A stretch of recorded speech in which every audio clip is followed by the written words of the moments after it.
Suis-je inconscient ou courageux? Qui est Lénard Monterlo, le Français de 18 ans disparu en Iran le 16 juin? À tout juste 18 ans, fraîchement bachelier et passionné de sport, Lénard avait entrepris de relier le Japon depuis la France à vélo.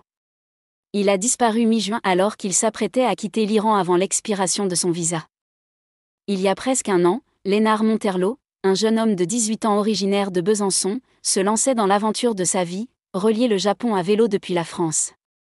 Arrivé en Iran en novembre 2024, il était revenu chez lui pour quelques mois avant de reprendre son voyage, en mai dernier.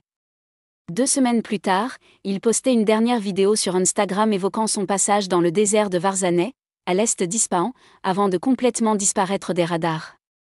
Le 11 juin 2024, Lénard posait la première pierre de son « projet fou » en lançant une cagnotte en ligne pour récolter des fonds.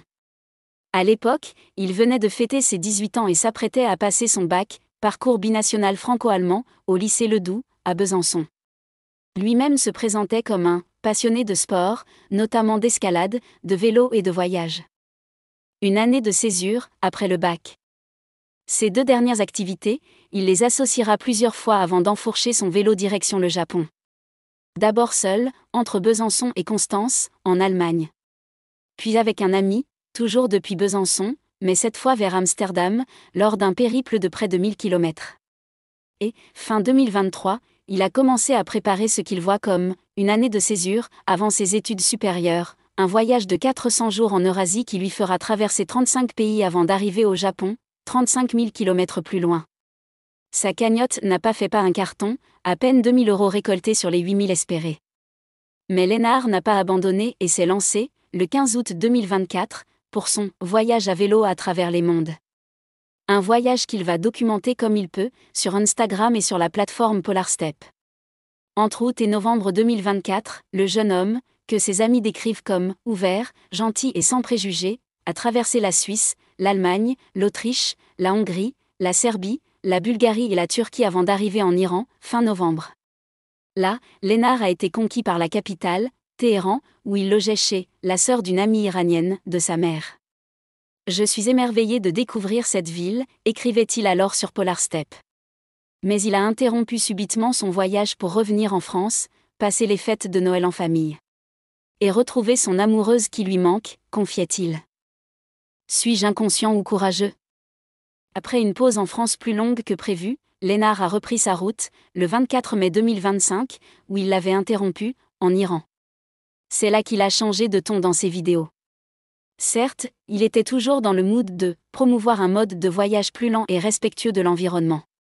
Mais il insistait aussi sur un autre point, à 18 ans, je vais traverser les pays les plus dangereux au monde, assurait-il dans une vidéo, listant l'Iran, l'Afghanistan et le Pakistan. Suis-je inconscient ou courageux, demandait-il à ses followers.